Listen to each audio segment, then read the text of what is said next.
यदि आप ब्रह्मचर्य नहीं हैं तो आप में स्वाभाविक ये कमियां जागृत होंगी जो अध्यात्म में चलने ही नहीं देंगी। ब्रह्मचर्यहीन के लक्षण, जिन्होंने ब्रह्मचर्य का नाश किया है, अपने आप जांच लेना।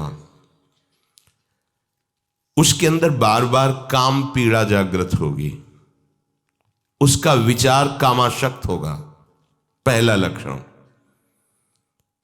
बस उसकी बार बार वृत्ति काम की आएगी, बार बार पीड़ा हृदय में काम भोग की प्रेरणा देगी।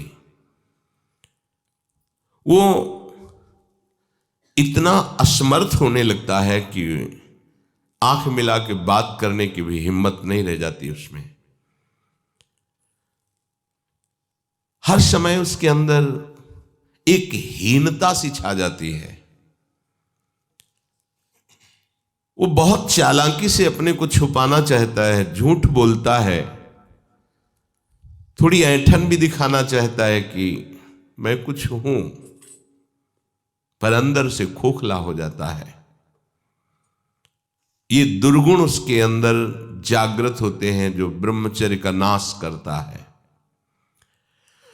उसके चेहरे में प्रसन्नता कभी झलक ही नहीं सकती, दुखी व उदास, जो ब्रह्मचर्य का नाश करता है। देखने से इस बदसूरत नजर आने लगेगा, चाहे जितना गोरा हो, चाहे जितना ऊपर से चिकनाहट लगाए हो, लेकिन उसके कपोल और नेत्र बदसूरत होंगे। चिकनाहट से मतलब नहीं है, एक आकर्षण होता है भागवतिक, वो उसमें नहीं होगा। स्वभाव बड़ा ही रुक्ष होगा, कड़ुआ होगा, बहुत ही हल्के स्वभाव का आदमी होगा।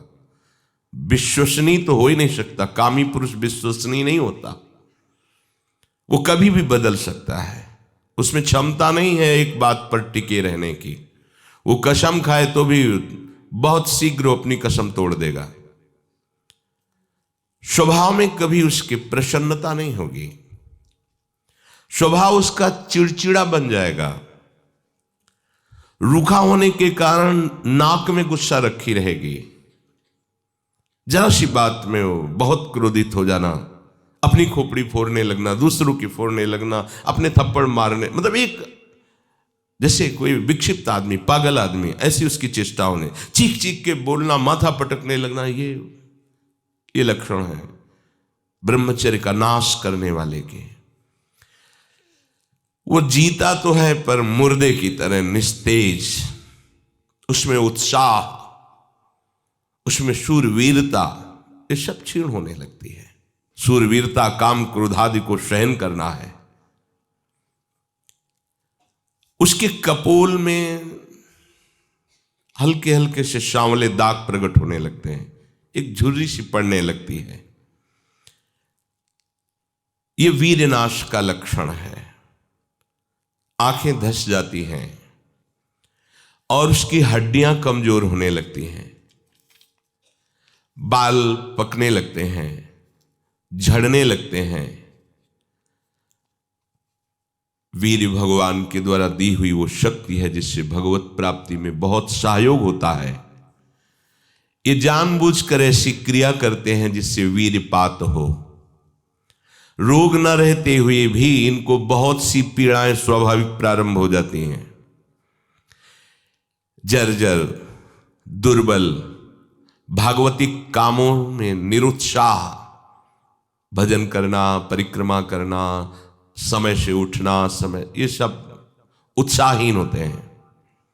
थोड़ा भी परिश्रम या मेहनत करने पर हांफने लगना, थक जाना, दैनिक दिनचर्या बिल्कुल ठीक ना होना, चित्त में बहुत सी कुचिंताएं बढ़ जाना, थोड़े से डर की बात आते ही हृदय में ऐसी धड़कन होने लगना, भयभीत होने जाना, थोड़ा सा दुख एक पहाड़ जैसा लगना, थोड़ा सा भय ऐसा लगना कि अब क्या क्या होगा, घबराहट पैदा हो जाना, बार बार भूख लगना, पर वो भूख पचाने वाली नहीं होती, वीर नाश करने वाले को बार बार खाने की इच्छा होती है क्योंकि उसका लीवर खराब हो रहा है। ये अच्छा लक्षण नहीं बार बार भूख लगना कि बहुत बढ़िया लीवर काम कर रहा है, नहीं, अंदर कब्ज बन रही है, लीवर डाउन हो रहा है और आपको बार बार भूख ले रही। ये झूठ में फंसाया जा रहा है, ये झूठी भूख है जो तुम्हारा रोगों का घर बनेगी। उसकी जठराग्नि मंद पड़ जाती है, भोजन ठीक से पचता नहीं, मलबद्धता हो जाती, कब्जियत हो जाती है। परिणाम में बवासीर आदि कई तरह के रोग प्रकट हो जाते हैं। या तो नींद नहीं आने लगेगी या फिर ऐसी आएगी कि घंटों मतलब 8-10 घंटे सोए फिर भी उठे फिर भी आलस्य प्रमाद ये बना रहेगा। आंखों में हर समय भारीपन बना रहेगा। बिना किसी चेष्टा के रात्रि में स्वप्न दोष हो जाएगा, वीरपात हो जाएगा। ये उसके लक्षण है जो जानबूझकर ब्रह्मचर्य का नाश करता है। वीर का इतना पतला हो जाना कि लघुशंका के लिए जोर करने पर वीर निकल जाना बहुत बड़ी हानि है। नए नए बच्चों में जब उनसे प्रश्न करते हैं कि आपके दर्शन से ऐसा महसूस होता है आप कोई गलत चेष्टा करते हैं, तो वो कहते हैं अब नहीं करता, लेकिन पहले जब आपसे मिला नहीं था तब होती थी, लेकिन लक्षण तो अब भी प्रकट हो रहे हैं। तो कहते हैं वो स्वाभाविक वीरपात हो जाता है, स्वप्न दोष में भी और लघु शंका में भी। इसका कारण है आपने बहुत ही गलत आचरण किए हैं। ये जो हस्त मैथुन आदि क्रियाएं हैं, इनके द्वारा पूरा का पूरा आपका जीवन नष्ट हो जाता है। इसे खिलवाड़ मत समझो। चाहे गृहस्थी में भी जाना हो तो खिलवाड़ मत करो। आप गृहस्थी लायक नहीं रह जाएंगे। आप जो गृहस्थ धर्म में संतानोत्पत्ति क्रिया है, आप उसके लायक नहीं रह जाएंगे। आप में योग्यता नहीं रह जाएगी। इसलिए सावधान। परमार्थ में चलना है तो अत्यंत आवश्यकता ही है ब्रह्मचर्य की, पर गृहस्थ में चलने के लिए भी ब्रह्मचर्य की आवश्यकता है। जहां वो पेशाब करने के लिए जोर लगाते हैं तो वीर स्खलित होने लगता है थोड़ी थोड़ी मात्रा में। ये हस्त मैथुन करने वालों का प्रधान चिन्ह है। इसका परिणाम यहां तक हो सकता है कि पुरुषत्व का नाश होकर नपुंसकता आ सकती है। हाथ पैरों के जोड़ पर बिना किसी कारण के दर्द होना, कमर में, गांठ में, जहां संधियां हैं, अस्थियों का जोड़ है, वहां दर्द होने लगना। सर में जरा भी विचार करने पर दर्द पैदा हो जाना। किसी विषय पर विचार कर या मंत्र में ध्यान कर तो सर में दर्द होने लगना। हाथ पैरों में शिथिलता आने लगना। दिमाग में एक सनसनी पैदा हो जाना। कानों से शाय शाय शब्द सुनाई देने लगना। नाटक, उपन्यास और गंदी बातें, अश्लील चित्र देखने में बड़ी रुचि हो जाना। सावधान होकर श्रवण करें।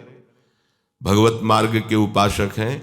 कुछ उपासकों में जो बाहर अनुशासनहीन होकर के रह रहे हैं और उनके पास स्मार्ट मोबाइल क्या कहते हैं वो है, तो वो लोग कभी ऐसी गलती ना करें, सर्च करके ऐसे दृश्य ना देखें, नहीं तो तुम्हारा ऐसा नाश होगा कि तुम इस बात को किसी भी साधन से पूर्ण नहीं कर पाओगे।